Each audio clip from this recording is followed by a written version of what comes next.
Baiklah anak-anak sekalian, hari ini Ibu akan memperkenalkan diri Ibu terlebih dahulu karena ini adalah pertemuan pertama kita. Baik, nama Ibu Sri Dewi Astuti. Kalian boleh loh memanggil Ibu dengan panggilan Bu Dewi atau Miss Dewi. Pada video kali ini, Ibu akan mengajarkan pelajaran prakarya dan kewirausahaan. Namun sebelumnya, Ibu ingin tanya dulu pada kalian semua. Bukankah kita harus mengenal terlebih dahulu sesuatu, baru kita akan mencintainya, benar? Iya, benar sekali. Baik, Ibu akan tanya, apa sih itu prakarya dan kewirausahaan? Ada yang tahu? Oke, ini dia jawabannya. Prakarya berasal dari kata pra dan karya. Pra artinya sebelum, karya artinya hasil kerja. Jadi, prakarya didefinisikan sebagai hasil kerja yang belum jadi. Prakarya masih berupa proof of concept atau sebuah prototipe atau bentuk kasar atau dasar. Prakarya belum mempunyai target pemasarannya, oleh karena itu belum ada pengguna atau konsumennya. Nah, kalau kewirausahaan adalah inti dari kewirausahaan adalah kemampuan untuk menciptakan sesuatu yang baru yang berbeda melalui sebuah berpikir kreatif dan bertindak inovatif untuk menciptakan peluang dalam menghadapi tantangan hidup. Pada hakikatnya, kewirausahaan adalah sifat, ciri, dan watak seseorang yang memiliki kemauan dalam mewujudkan gagasan inovatif ke dalam dunia yang nyata secara kreatif. Nah, itu dia tadi pengertian dari entrepreneur atau kewirausahaan. Kita sudah tahu kan apa itu pengertian prakarya dan kewirausahaan, terutama kewirausahaan. Berikut ada pertanyaan lagi, profesi, pekerjaan, atau sektor apa sajakah yang termasuk ke dalam bidang kewirausahaan? Ada yang tahu? Ya, betul. Yang pertama yaitu perdagangan, yang kedua pertanian, ketiga perikanan, keempat bidang jasa, kelima industri kreatif, dan lain-lain.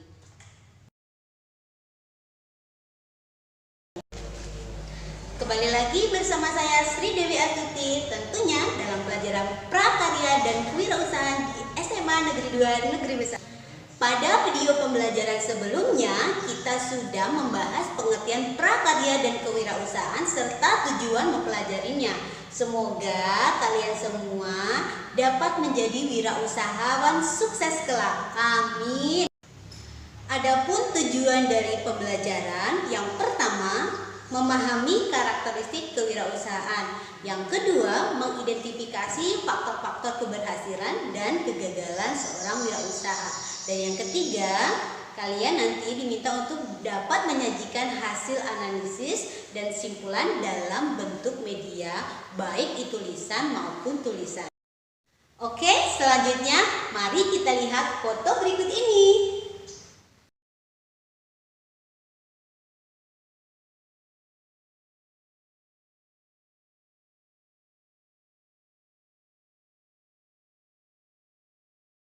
Mereka adalah wirausahawan sukses yang ada di Indonesia. Yuk kita lihat lagi profil lengkap mereka satu persatu. Nadiem Makarim atau disebut dengan Nadiem Anwar Makarim, BA MBA, lahir di Singapura pada tanggal 4 Juli 1984, adalah seorang pengusaha Indonesia yang saat ini menjabat sebagai Menteri Pendidikan dan Kebudayaan Indonesia pada Kabinet Indonesia Maju pemerintah Presiden Joko Widodo dan Kiai Haji Ma'ruf Amin yang dilantik pada tanggal 23 Oktober tahun 2019. Beliau juga merupakan pendiri Gojek, sebuah perusahaan transportasi dan penyedia jasa berbasis online yang beroperasi di Indonesia dan sejumlah negara Asia Tenggara. Nah, yang kedua ada Ahmad Zaki. Bagi penyuka belanja online pasti tahu situs jual beli online yang satu ini. Yaps, Bukalapak merupakan salah satu situs jual beli online terbesar di Indonesia yang didirikan oleh Zaki. Meski sudah didirikan pada tahun 2010, tapi perjalanan Bukalapak tidak semulus yang Anda bayangkan. Di awal kemunculannya, masyarakat masih awam tentang jual beli online, sehingga tingkat kepercayaan masyarakat masih minim saat itu. Tapi lambat laun berkat ketekunan sang pemilik yang lahir pada tanggal 24 Agustus 1986 ini, Bukalapak.com mulai dikenal dan menerima banyak investasi dari dalam maupun dari luar negeri. Yang ketiga ada William Tanuwijaya, merupakan pendiri situs jual beli online yakni Tokopedia. Pria kelahiran 11 November 1981 ini adalah seorang anak daerah yang merantau ke ibu kota setelah lulus SMA dan meneruskan pendidikan sarjana di Jakarta. Langkah William menjadi pengusaha sukses tidaklah mudah. Ia bahkan pernah menjadi penjaga warnet untuk bisa mendapatkan uang tambahan. Dari penjaga warnet itulah ia mengenal dunia internet secara lebih dalam. Setelah menjadi penjaga warnet, William bekerja di beberapa perusahaan software dan game developer. Dari berbagai macam pengalaman itulah, ia kemudian mendirikan Tokopedia pada tahun 2009.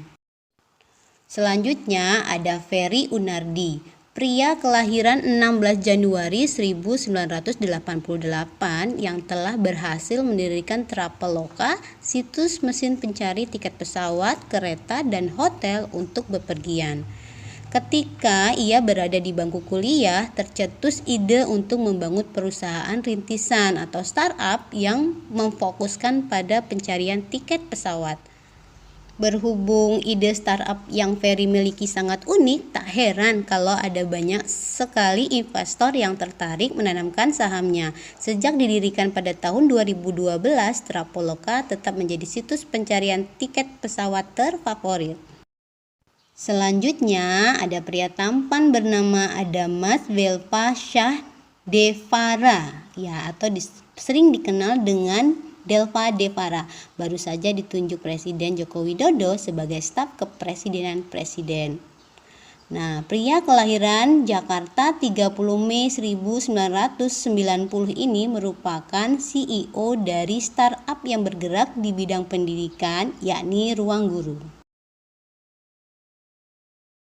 Hai kalian pecinta belanja online pasti sudah dengar atau malah sudah sering berbelanja di marketplace Zalora. Nah, perempuan yang ini bisa dipanggil dengan Catherine. Ini termasuk perempuan yang kreatif yang ada di belakang layar Zalora, tempat belanja produk fashion secara online yang resmi beroperasi di dalam negeri mulai sekitar tahun 2012. Nah, selanjutnya ada Marta Tilaar atau lahir dengan nama Marta Handana. Lahir di Kebumen, Jawa Tengah, 4 September 1937. Adalah seorang pengusaha Indonesia yang bergerak di bidang kosmetik dan jamu dengan nama dagang Sari Ayu. Bekerja sama dengan Kalbe Pharma, ia membuat perusahaan kosmetik dan jamu Martina Berto. Nah, beliau ini cantik sekali kan? Oke, menurut kalian, mengapa sih mereka bisa menjadi seorang wirausahawan sukses? Mungkinkah karena mereka kaya? Atau berpendidikan tinggi? Atau mungkin karena punya banyak teman? Atau mungkin juga bisa karena mereka tampan dan cantik?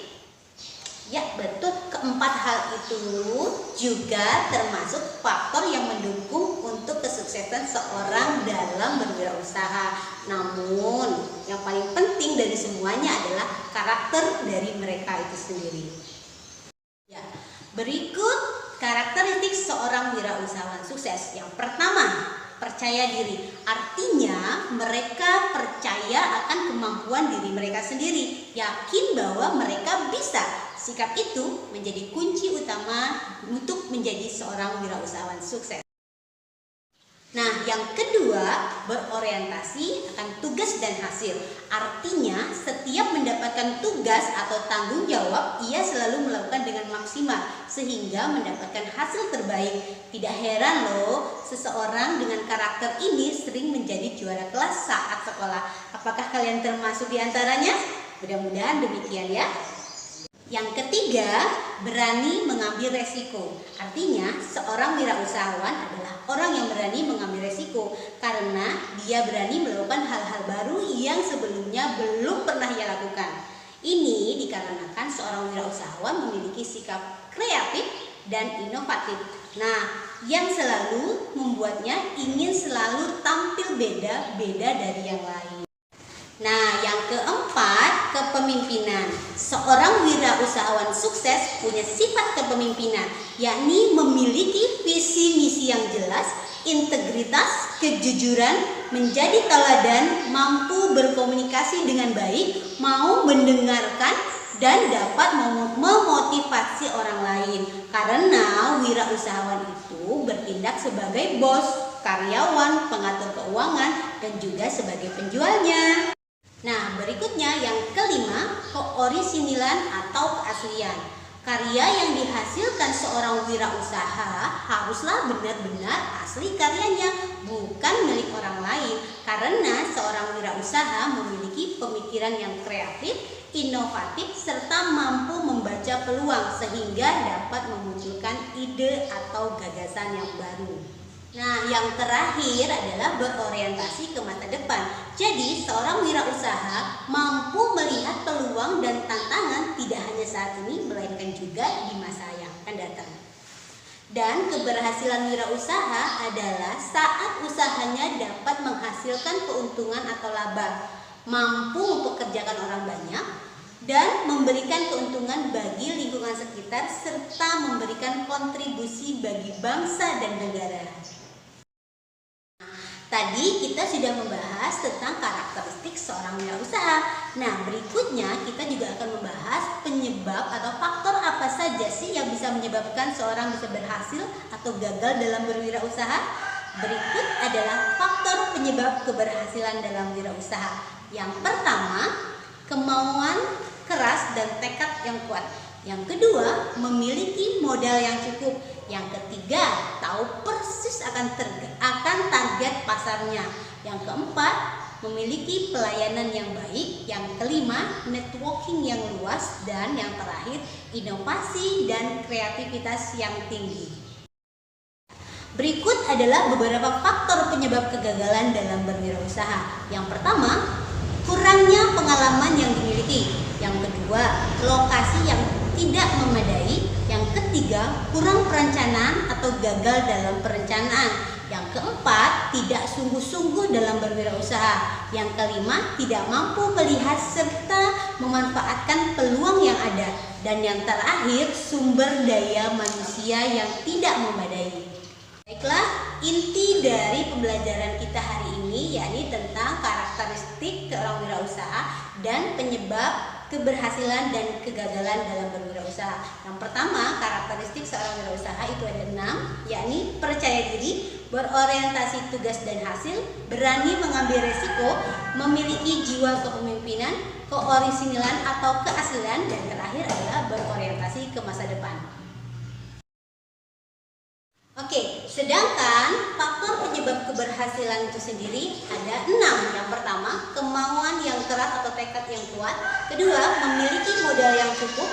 Ketiga, tahu persis akan target pasar. Keempat, pelayanan yang baik. Kemudian kelima, networking yang luas. Dan yang terakhir, inovasi dan kreativitas yang tinggi.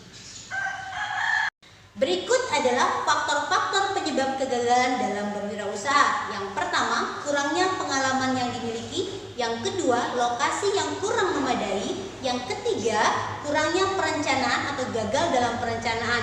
Yang keempat, tidak sungguh-sungguh dalam berusaha. Yang kelima, tidak mampu melihat serta memanfaatkan peluang yang ada. Serta yang terakhir, sumber daya manusia yang tidak memadai. Sekian video pembelajaran kita kali ini. Sampai ketemu lagi di video selanjutnya. Jangan lupa ya, subscribe, like, comment, and share. Terima kasih. Wassalamualaikum warahmatullahi wabarakatuh.